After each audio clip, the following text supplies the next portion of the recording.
Oi pessoal, hoje a gente vai falar no nosso vídeo sobre a contribuição das civilizações pré-colombianas para a nossa alimentação botanicamente falando. As civilizações pré-colombianas, astecas, maias e incas, eles foram extremamente desenvolvidos do ponto de vista da domesticação e melhoramento de elementos vegetais que eles usavam na alimentação. Quando espanhóis e portugueses chegaram no continente americano, eles conheceram uma série de produtos de origem vegetal que não existia, eles não conheciam na Europa naquele momento. Eu trouxe para vocês, entre os diversos exemplos de plantas utilizadas pelas civilizações pré-colombianas, eu trouxe para vocês 4 exemplos que eu acho particularmente interessantes. O primeiro deles é o milho. O milho, Zeamais da família Poaceae, como aveia, arroz, cana-de-açúcar.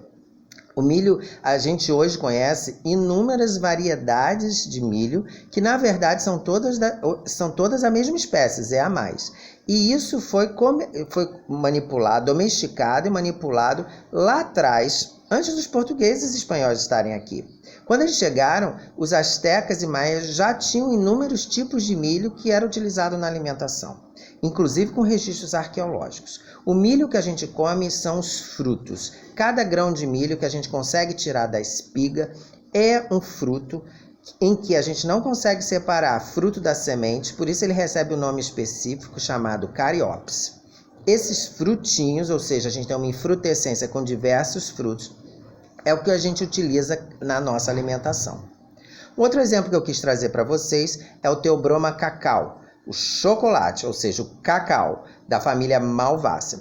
O cacau, na verdade, ele era utilizado nas civilizações pré-colombianas como chocolate. Era uma bebida feita a partir das sementes. Os espanhóis e portugueses aqui chegando levaram esse produto para a Europa, que hoje é o chocolate que a gente conhece. O chocolate é feito a partir das sementes do fruto do cacau torradas.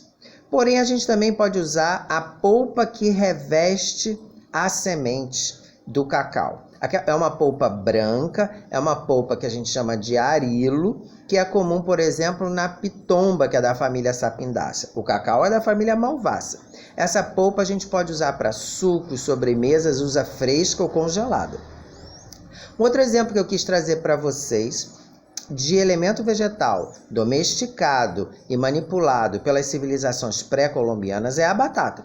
Solano tuberoso, extremamente importante, que a gente hoje conhece pelo curioso nome de batata inglesa, que de inglesa não tem absolutamente nada. A batata é origem americana, manipulada pelas civilizações pré-colombianas. Existe uma imensa diversidade de tipos de batata nas regiões andinas, nos altiplanos dos Andes. E até hoje os quechuas, que é um grupo que existe até hoje, um grupo indígena que existe até hoje na Cordilheira Andina, eles plantam e comercializam esses diferentes tipos de batata. Batatas de diferentes cores, diferentes tamanhos.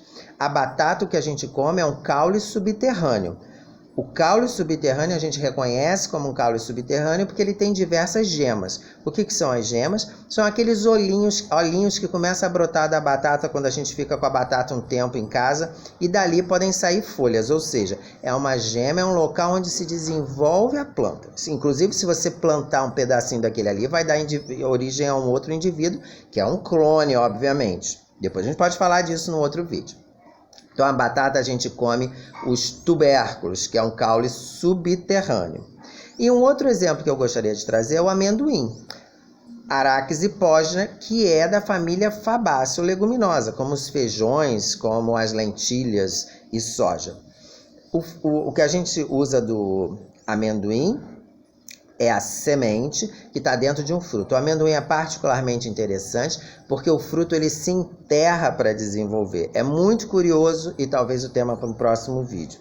Então, o que a gente usa na alimentação é a semente que a gente chama de amendoim. Então, esses são 4 exemplos que a gente usa, diferentes estruturas, ou seja, a gente usa a semente do amendoim e do cacau, a gente usa o arilo, que envolve a semente do cacau, a gente usa o fruto inteiro, chamado de cariópse, do milho, e a gente usa o caule subterrâneo no caso da batata. 4 famílias completamente diferentes: poácea, malvácea, solanácea e leguminosa. Existem outros produtos que foram domesticados pelos grupos pré-colombianos. E a gente tem vários que a gente pode citar. O girassol, o abacate, a quinoa, que está muito em moda. Então tem uma riqueza muito grande de informação botânica de espécies nativas do continente americano que foram domesticadas e manipuladas pelas civilizações pré-colombianas e depois espalhadas por todo o mundo. E hoje a gente encontra todos esses produtos nos diversos países dos diferentes continentes. O que a gente está querendo mostrar aqui é a importância desses produtos de origem vegetal, desde os tempos pré-colombianos, e que são espécies nativas do continente americano. Então esse é só um exemplo. Nos próximos vídeos a gente também quer falar dessa contribuição vinda do continente africano, por exemplo, para a gente poder enriquecer o nosso conhecimento botanicamente falando sobre as plantas que tem no nosso dia a dia, e a gente entender um pouco a origem dessas plantas. Então quando falarem para você que para comprar 1 quilo de batata inglesa, diga não, eu vou comprar 1 quilo de batata americana, porque as batatas são americanas, da região dos Andes, não são inglesas para nada. Só mais uma coisa antes da gente terminar: não confundir a batata, que a gente chama de batata inglesa, com a batata doce, que é de uma família completamente diferente, e num outro momento a gente também vai poder conversar sobre elas. Abraço para vocês, façam bom uso de batatas, amendoins, cacau, ótimo chocolate, e também do milho durante esses próximos dias, botanicamente informado do que eles significam para a gente. Forte abraço e até o nosso próximo vídeo.